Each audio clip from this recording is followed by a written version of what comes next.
I'm Elle, and let me tell you, this past Thanksgiving was one I'll never forget. My family made up a lie to keep me from coming to dinner, but I was the only one left out. They sat around the table, laughing, celebrating, acting like I didn't exist. Why? Because I'm just an AC tech. But here's the kicker. I was the one paying for my sister's college tuition. The same sister who was too ashamed to acknowledge me. The same family who happily took my money, but didn't want me at their table. So I made a decision. A decision that would change everything.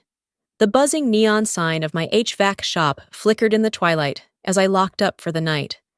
The cold Seattle air bit through my jacket, but there was a warmth in my chest. Thanksgiving was only a few days away, and for once, I wouldn't have to worry about work orders or emergency repairs. I had set everything in place, scheduled jobs, prepared bonuses for my crew, and even picked out a nice bottle of wine to bring to dinner. As I climbed into my truck, my phone rang. My mother's name lit up the screen. I smiled, expecting her usual pre-holiday call about which pie I should bring, pecan or pumpkin. But when I picked up, the tone in her voice immediately sent a chill down my spine. Elle, honey. I wanted to talk to you about Thanksgiving, she said. Something was off. Mom always had a certain sharpness in her voice, a clipped efficiency. But now she sounded hesitant, as if she were about to say something I wouldn't like. Sure, what's up? I replied, shifting the truck into drive. There was a pause, just long enough to make my stomach tighten. We think it would be best if you skip dinner this year. I nearly swerved into the next lane. Wait, what? My grip on the wheel tightened. What do you mean, skip dinner? We always do Thanksgiving together. Mom let out a soft sigh, the kind she used when she was about to feed me a line of well-rehearsed nonsense. Well, it's just that this year we're keeping things a little more formal. Serafina's boyfriend is bringing his parents, and we thought it might be better if it was just close family. I scoffed, my chest tightening. I am close family, Mom. Of course you are, sweetheart, she said quickly, her voice dripping with forced sincerity. It's just, you know how these professional families can be. It's important for Serafina to make a good impression. And there it was. The underlying message hit me like a gut punch. My job, my life, wasn't up to their standards. So what, Mom? Because I don't wear a suit and tie, I'm not good enough to sit at the table? My voice rose, anger bubbling beneath my skin. Elle, don't make this about you. I let out a humorless laugh. Oh, I see. So it's not about me. It's just about making sure Serafina isn't embarrassed by her lowly sister, right? She didn't respond. That silence was enough. I can't believe this, I muttered. Elle, honey, it's just one dinner. We'll make it up to you. Maybe a family brunch next weekend? She offered, as if that would soften the blow. I hung up. I sat there for a moment, gripping the steering wheel, my breathing shallow. One dinner after years of helping Serafina, of paying for her tuition, of making sure she never had to worry about a damn thing. And now, I wasn't good enough to be in the same room as her boyfriend's family? As I sat there in the stillness of my truck, my phone vibrated again. A text from my cousin, Genevieve. I need to tell you something. It's about Thanksgiving. I hesitated before opening the message. I overheard Mom and Serafina talking the other day. Serafina told her she didn't want you there because she was afraid it would make her look bad in front of Dorian's parents.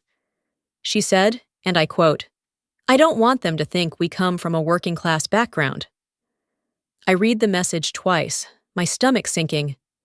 My own sister, the same one whose textbooks, tuition, and rent I had been covering for years, was ashamed of me. Ashamed of the work I did. Ashamed of the life I built with my own hands. I wanted to throw my phone against the dashboard, but I just sat there, gripping it so tightly my knuckles turned white. Looking back, I should have seen the signs. The way she never invited me to her college events. The way she changed the subject when her friends asked what I did for a living. The way she never introduced me to her boyfriend, even though they had been together for nearly a year. I had ignored it, convinced myself I was being paranoid. But this was undeniable. Thanksgiving Day arrived, and for the first time in my life, I spent it alone. I tried to distract myself, went for a long drive, stopped at a diner for coffee, even called a few friends. But nothing dulled the ache in my chest. That evening, against my better judgment, I checked social media. There they were, smiling family photos, the perfectly set dinner table, Serafina in a sleek dress, beaming next to Dorian, his parents looking equally polished. And I wasn't anywhere in sight. That was the moment something in me shifted. If I wasn't good enough to sit at their table, then my money wasn't good enough to pay for Serafina's tuition. So, I made a decision that would change everything. The next morning, I woke up feeling lighter. It wasn't relief exactly, more like clarity. The kind that only comes when you finally stop making excuses for people who don't deserve them.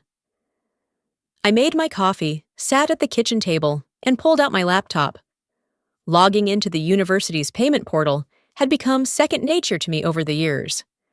I knew the password to Serafina's account better than I knew my own streaming login. Due date, 2 weeks. Balance, $21,500. I stared at the number, my fingers hovering over the trackpad. I had covered every single semester since she started law school, never once hesitating. But this time, my cursor moved to Remove Payment Method. A small pop-up appeared. Are you sure you want to remove this account as a payer? This action cannot be undone. I clicked yes without a second thought. The second my laptop snapped shut, my phone buzzed on the table. My mother's name flashed across the screen. I let it ring. Then it rang again. And again. By the fourth call, I sighed and picked up, already bracing myself. Elle. Mom's voice was sharp, exasperated, like she had already been in mid-argument before I even answered. What are you doing? I took a slow sip of my coffee. Good morning to you too, Mom. Don't play games with me, she snapped. Serafina just called, hysterical, saying you cut off her tuition payment. Tell me that's not true. Oh, it's true, I said flatly. Silence. Then a sharp intake of breath. Ella, how could you be so cruel?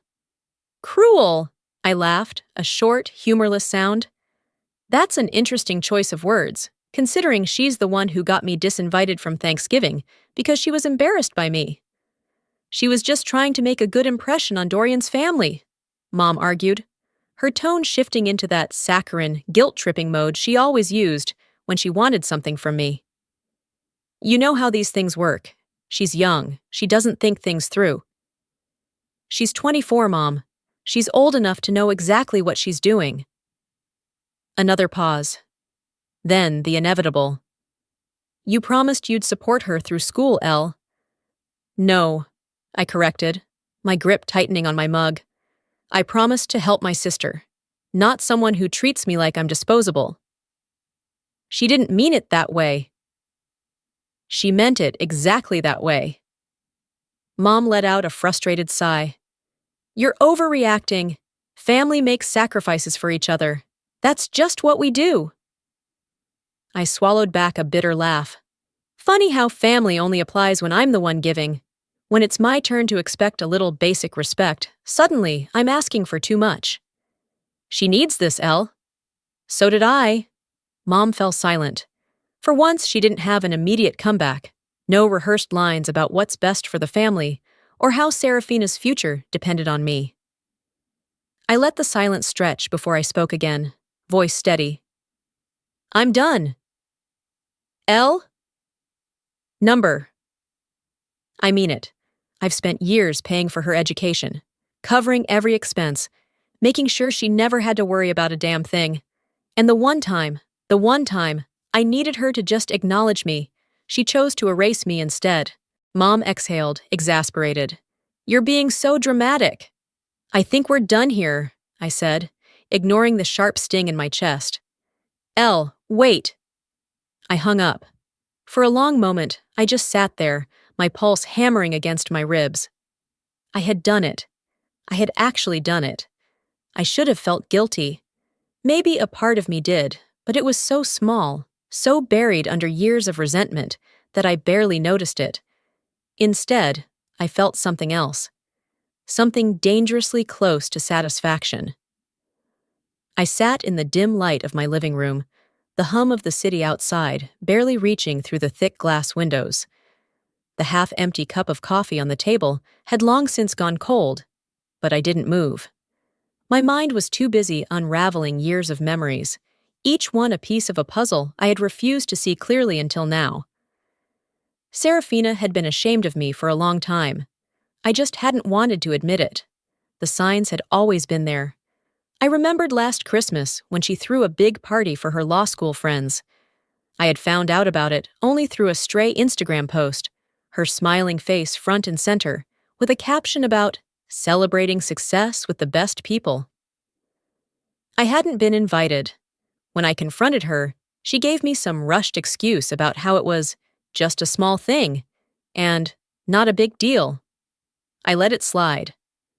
Then there was the time I visited her on campus. I had been in the area for a job and figured I'd stop by, take her out to dinner. When she saw me walking toward her dorm, her eyes darted around like she was afraid someone would see me. She barely let me inside, rushing through small talk before making up some excuse about a study group she had to get to. And the introductions. God, the introductions.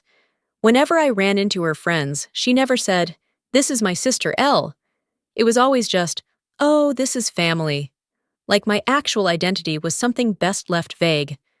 I had told myself it wasn't intentional, that she was just distracted, busy, young. But it wasn't that. She had been embarrassed by me all along. The realization burned through me, a slow and seething kind of anger that wasn't just about her, but about me, too. For years, I had let this happen. I had let her take from me, let her diminish me, let her get away with things because I thought family meant something. But family shouldn't be conditional, and love shouldn't come with fine print. I turned to my laptop, fingers hovering over the keyboard. It was almost muscle memory by now, logging into the university's payment portal, checking the due dates, making sure everything was squared away. But this time, the screen felt different. Next semester's tuition, $21,500. Due in 2 weeks. I stared at the number, my stomach twisting. How many late nights had I worked to make sure that money was there? How many vacations had I skipped? How many times had I put her needs before my own? And for what? So she could pretend I didn't exist when it was inconvenient? Number not this time. I grabbed my phone and dialed the university's financial office. A polite voice picked up after 2 rings. "How can I assist you today?" "I need to remove myself as the payer on an account," I said, my voice steady. There was a pause. "Are you sure? This will impact the student's enrollment status." I closed my eyes and took a slow breath. I had spent years being sure of things that didn't deserve my certainty. But this, I'm sure. The process took less than 5 minutes. A few verification questions, a final confirmation, and just like that, it was done. I set my phone down and exhaled, waiting for guilt to creep in. It didn't. Instead, all I felt was a strange, unfamiliar kind of relief. For the first time in years, I wasn't carrying someone else's burden. But I also knew this was just the beginning. And when Serafina found out, she was going to lose her mind. The first call came less than 24 hours later. I was halfway through my morning coffee when my phone buzzed on the counter. I glanced at the screen, already knowing who it was before I even saw her name. Serafina. I let it ring. It rang again. And again. Then a 4th time. I exhaled slowly, my grip tightening around the mug. I wasn't ready for this conversation. Actually, no, I just didn't owe her this conversation. The buzzing stopped and a voicemail notification popped up.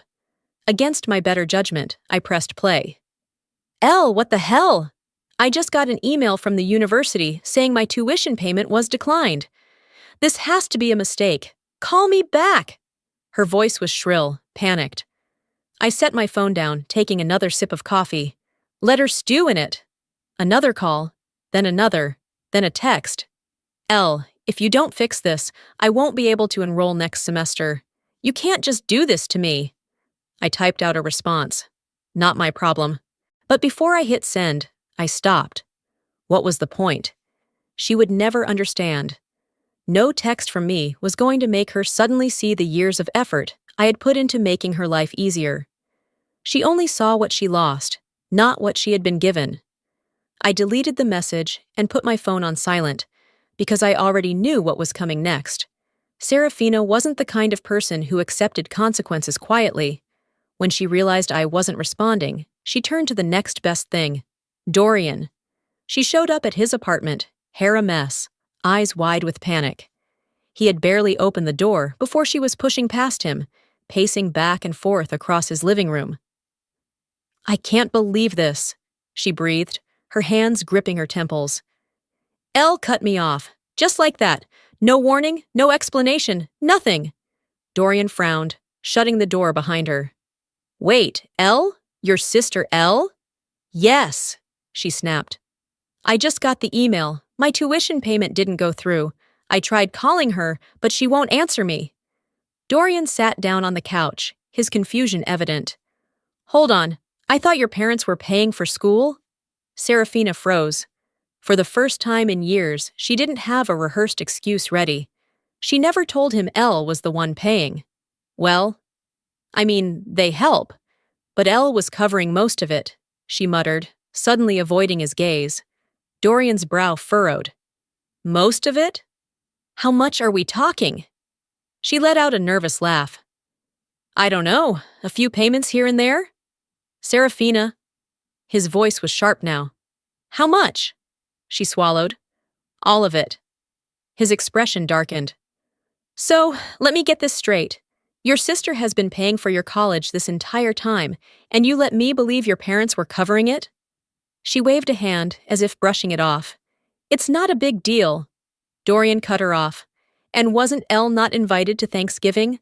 What was that about?" Serafina's face flushed. That was different." "How?" She opened her mouth, but no words came out. And that's when Dorian put it all together. The sister who's been paying for your entire education wasn't good enough to sit at the dinner table with your boyfriend's family? His voice was eerily calm, but there was an edge to it, like he was done. Serafina scrambled to explain. "You don't get it, Dorian. It was just about appearances, about making a good impression. It's not like I don't appreciate what Elle's done, but she doesn't understand the world I'm trying to be a part of." Dorian let out a slow breath, shaking his head. "You mean the world where you lie about where you come from? The world where the people who actually help you aren't polished enough to acknowledge?" Her throat tightened. Wow. It was the only thing he said before he stood up and grabbed his keys. Serafina blinked. "Wait! Where are you going?" Dorian looked at her like he was seeing her for the first time. "I need some space." Her stomach dropped. "You're seriously mad at me over this?" Dorian didn't answer. He just walked out the door. And for the first time, Serafina realized she might have lost more than just her tuition. That night, my phone vibrated with a final text from her. "I hope you're happy. You just ruined my life." I stared at the screen, waiting for the guilt to creep in. It didn't. I just set my phone down and finished my coffee. Because if she thought I had ruined her life, she was about to learn that she had done that all on her own. The next call wasn't from Serafina. It was from my mother. I stared at the screen, her name glowing like a warning. Margot Calloway. I could already hear the tone she'd use. The carefully measured disappointment. The soft sighs that carried more weight than words. The underlying message that I had somehow failed her. I let it ring twice before answering. Elle. Mom's voice was sharp, urgent. "I just got off the phone with Serafina. She's hysterical."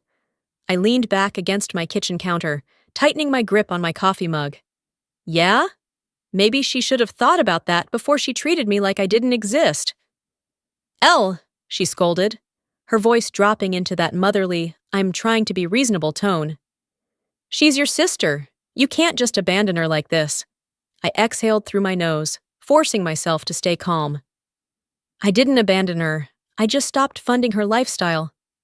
She's just a kid. I laughed, short and humorless. Mom, she's 24. She doesn't know how to handle this kind of setback, Mom pressed. If she has to drop out, it'll ruin her future. Ah, there it was. The real reason she was calling. Not to ask how I was doing after being thrown out of Thanksgiving. Not to apologize for the way I'd been treated. No, this was about damage control. About fixing the mess Serafina had made of her life. And I was supposed to be the one to clean it up. Again. I stayed silent, waiting for her next move. Elle, please, Mom softened, sensing my resistance. You know how hard she's worked to get where she is. I swallowed the bitter taste rising in my throat. And where was she when I was working double shifts to make sure she never had to take out loans? Elle, where was she when she let you uninvite me to Thanksgiving because she was embarrassed by me? Mom let out a long, exasperated sigh. You're making this bigger than it needs to be. I nearly dropped my mug. Are you serious? Mom, she erased me. She's been erasing me for years. She's only calling now because she lost her safety net. She's family, Mom stressed. We help each other. Funny how that only worked one way. I shook my head, pushing off the counter and pacing the kitchen. No, Mom. I helped her. I covered her tuition. I made sure she had a roof over her head. I gave her a future. And she couldn't even give me a seat at the damn dinner table. She's scared, Elle. She's young. She's selfish, I corrected. And I'm done cleaning up after her. There was a long pause. Then, in a voice coated with forced patience, Mom asked, So what do you expect her to do? Just drop out? Not my problem, I said flatly. Elle, she warned. I mean it, Mom, I said, already exhausted. Find someone else to foot the bill. Like who? She shot back. Your father and I can't afford it. You know that. And there it was. The truth buried beneath all the guilt-tripping. She never expected Serafina to figure it out on her own. She expected me to cave. But this time, I wouldn't. I guess Serafina's going to have to learn how to live like the rest of us, I said, reaching for the end call button. Elle? Click. The next few hours were quiet. Too quiet. Then, one by one, the rest of them started calling. Dad was first. Elle, this is going too far. His deep voice rumbled over the phone. You're punishing your own blood. Then, Aunt Delilah. I never thought you'd be so heartless. Uncle Larry, it's just money, Elle. You make plenty. Don't be petty. Cousins, family friends, even people I barely spoke to. All chiming in with some version of Elle. How could you? It was almost impressive, really. How quickly they had rallied behind Serafina. How easily they had turned me into the villain. Not one of them had defended me when I was shut out of Thanksgiving. Not one of them had called to ask how I was feeling. But the second Serafina lost her tuition payments? Suddenly, it was a crisis. I let their messages pile up, unread. Then, just before midnight, Mom called again. This time, I picked up. Let me guess, I said, voice flat. You've gathered the entire family and decided to stage an intervention. Elle, this isn't funny. No, I agreed. It's pathetic. Mom sucked in a breath. How dare you? How dare I? I let out a short, bitter laugh. Where were all of you when I was working weekends, pulling overtime, making sure Serafina had everything she needed? Silence.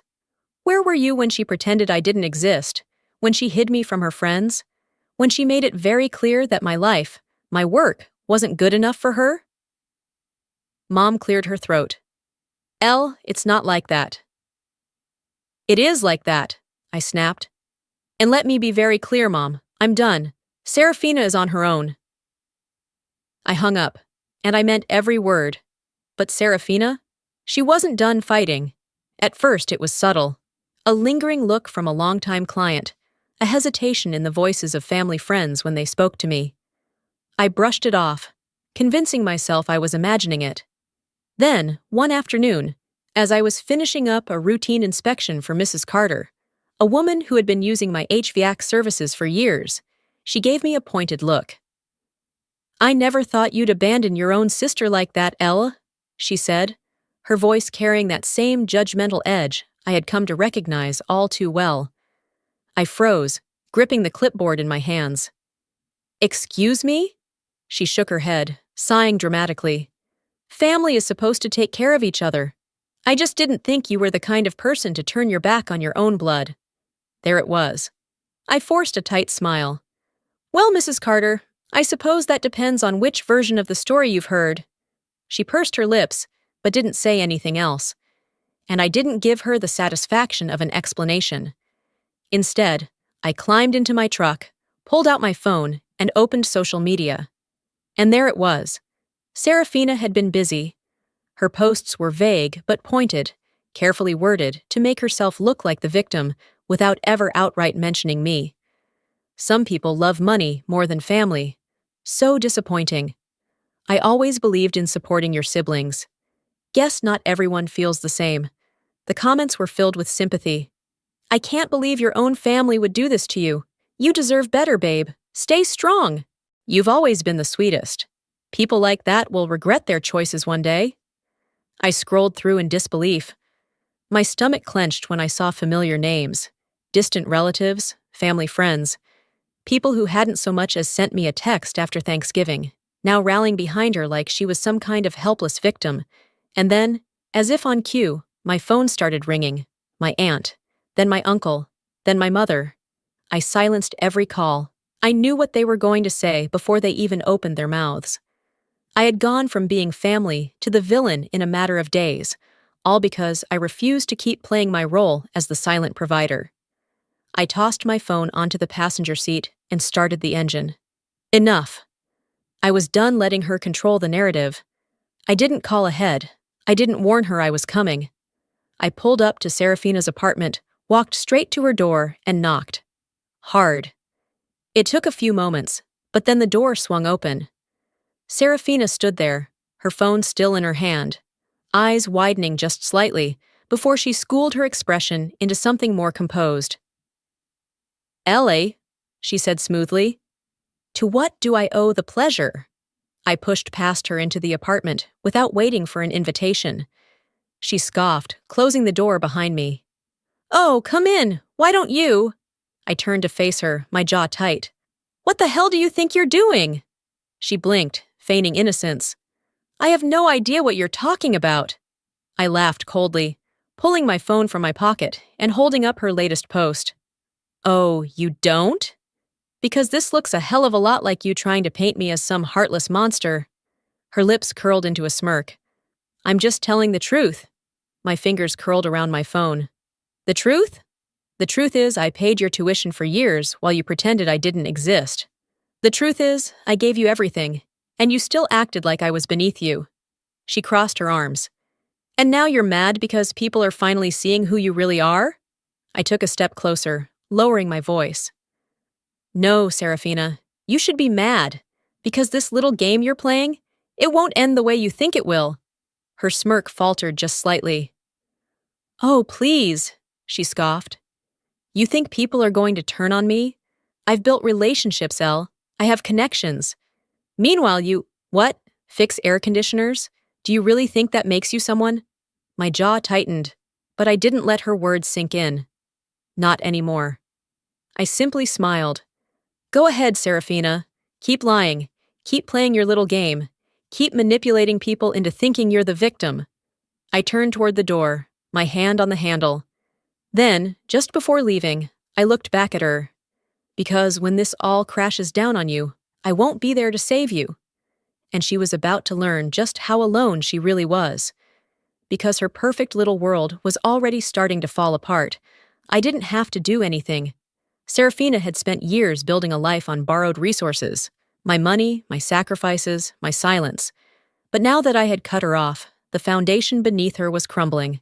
And the best part? She had no one to blame but herself. Dorian was the first to realize something wasn't right. It started with a simple message. Anonymous, sent to his inbox late at night. Did you know your girlfriend has been lying about who's paying her tuition? At first, he brushed it off. Internet trolls, people with nothing better to do. but something gnawed at him, an uneasy feeling he couldn't shake. He started digging. He contacted the university, pretending to be Serafina.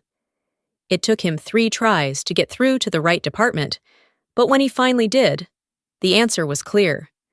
Her tuition hadn't been paid. Not by her. Not by her parents. No record of payment for the upcoming semester. No scheduled transactions. Just a long history of payments from a now-removed sponsor, L. Calloway. That night, when Serafina showed up at his apartment, expecting another evening of wine and carefully curated romance, she was met with something else entirely. Dorian stood at the door, arms crossed, phone in hand. His expression was unreadable, but his voice, cold. "Why did I have to hear from someone else that Elle was paying for your education?" Serafina blinked. "What?" Dorian stepped aside, letting her walk in, but she already felt the shift in the air. The warmth between them was gone. "I called the university," he continued, shutting the door behind her. "I wanted to see if there was a way I could help with your tuition, since you were so stressed about it. But imagine my surprise when they told me you didn't even have a payment plan set up, because your sister was covering everything." Serafina's mouth opened, then closed. She swallowed hard, shaking her head. "Dorian, it's not a big deal?" His voice was sharp now. "You lied to me. You let me believe your parents were paying for school, that you had everything under control, when all along it was Elle's money keeping you afloat." She tried to reach for his hand, her expression melting into something softer, something rehearsed. "I just didn't want you to think I was some kind of charity case." Dorian pulled back. "Oh, don't give me that. You had no problem using Elle as a walking ATM. And now that she finally stopped funding your life, you're trying to ruin her reputation?" Serafina stammered. I just... Dorian let out a humorless laugh. "I can't believe I was blind to this." He shook his head, running a hand through his hair. "I don't even know who you are anymore." Her chest tightened. "Dorian." He exhaled slowly, then met her eyes. "I think you should go." She stared at him, stunned. "You're breaking up with me?" "I can't be with someone who lies this easily," he said simply. The words hit her harder than she expected. For the first time, Serafina felt something crack inside her. She turned toward the door, waiting, hoping he would stop her. He didn't. The next morning, she woke up to something even worse. She had barely slept, eyes swollen from crying, her phone clutched in her hands, waiting for a message from Dorian that never came. But there was another notification waiting for her. An email. Subject: Final warning, tuition payment past due. She sat up, heart pounding. "Dear Ms. Calloway, this is your final notice regarding your outstanding tuition balance. If payment is not received within 48 hours, you will be automatically unenrolled from your courses. Sincerely, University Finance Office." Serafina's stomach dropped. This wasn't happening. She scrambled out of bed, hands shaking as she clicked onto the student portal. The balance was still there. No pending payments. No extensions granted. Her mind raced. A loan. She could apply for a student loan. She pulled up the application form, typing in her parents' information, knowing she'd need them as co-signers. Denied. Bad credit. Too much outstanding debt. She gritted her teeth and tried again, using a different lender. Denied. Her hands clenched into fists. This wasn't how it was supposed to go. This wasn't her life. She picked up her phone, scrolling to Dorian's name. She hesitated, then pressed call. Voicemail. She called again. Voicemail. Tears burned in her eyes as she moved to the next contact. L. Her finger hovered over the dial button. But when she pressed it, the screen immediately flashed. User has blocked you. She was out of options. For the first time, Serafina truly realized, just how alone she was. So Serafina did what she always did. She lashed out. I was in the middle of a staff meeting when the front door to my office slammed open so hard it rattled the glass.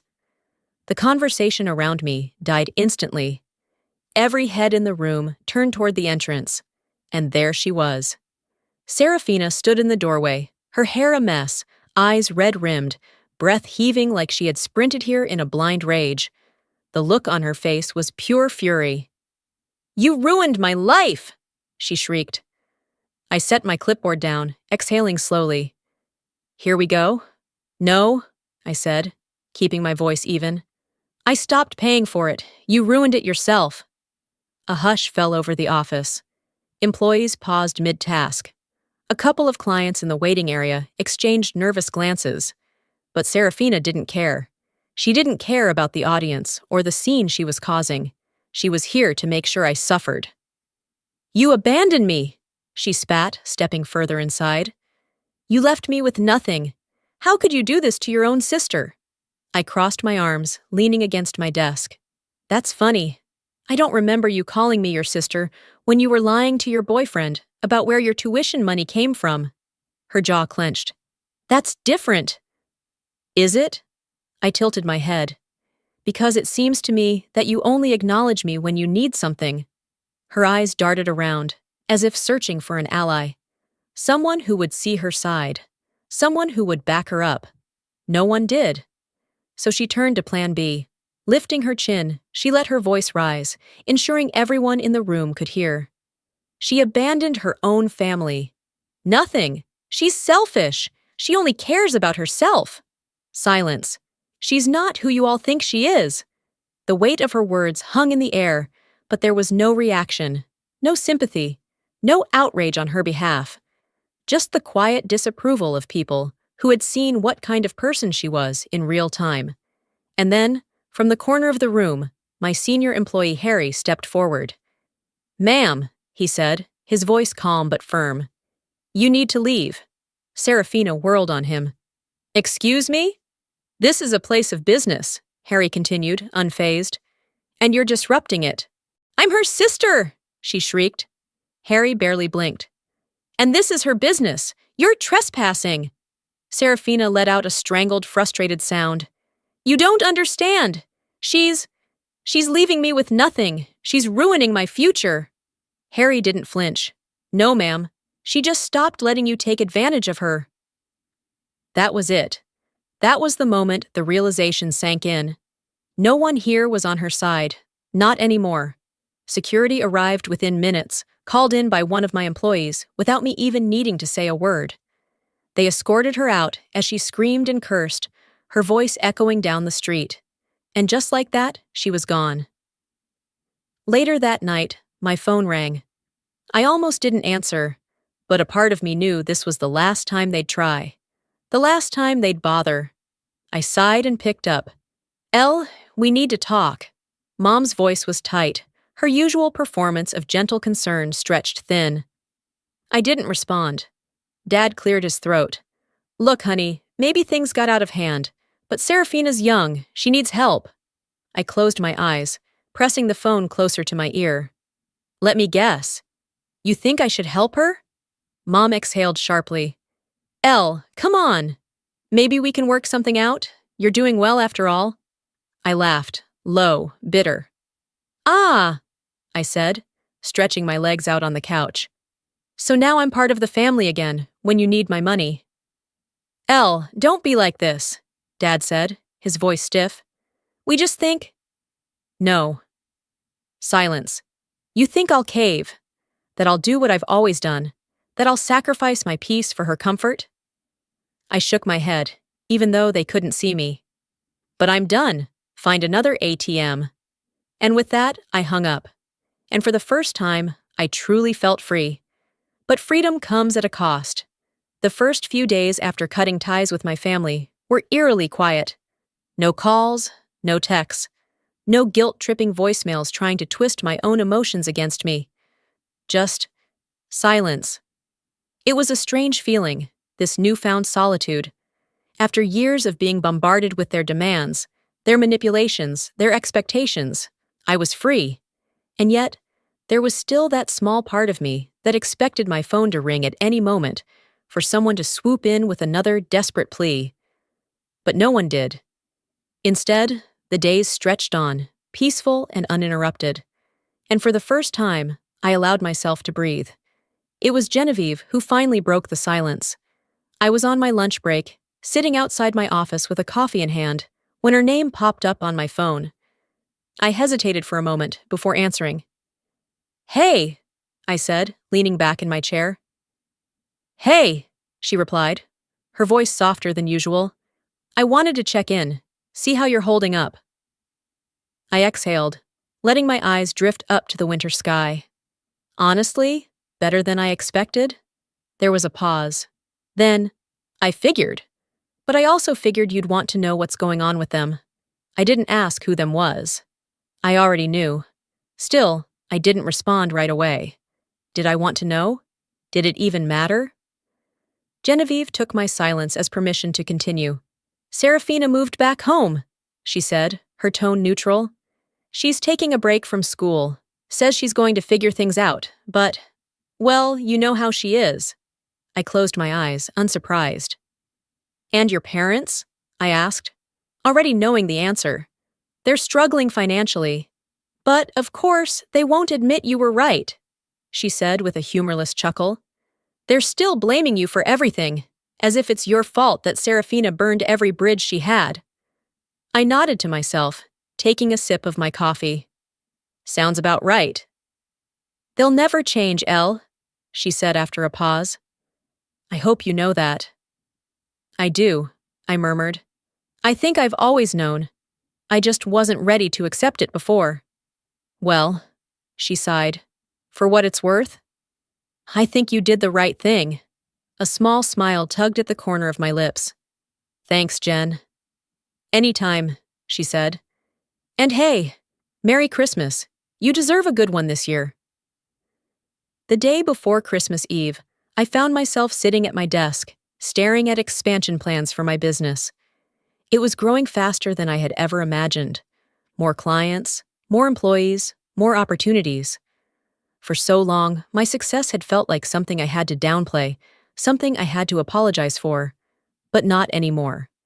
I wasn't ashamed of the life I had built. I was investing in myself now, not in people who saw me as nothing more than a walking bank account. And that was the most freeing realization of all. That night, as I was winding down for bed, my phone buzzed on the nightstand. I glanced at the screen. A text from my mother. "Merry Christmas. We miss you. Let's talk?" I stared at the message for a long time, my fingers hovering over the screen. A year ago, I would have jumped at the chance.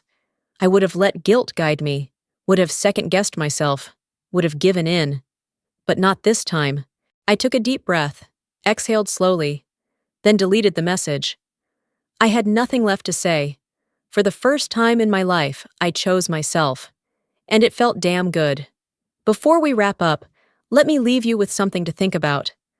Life has a way of teaching us hard lessons, especially when it comes to family.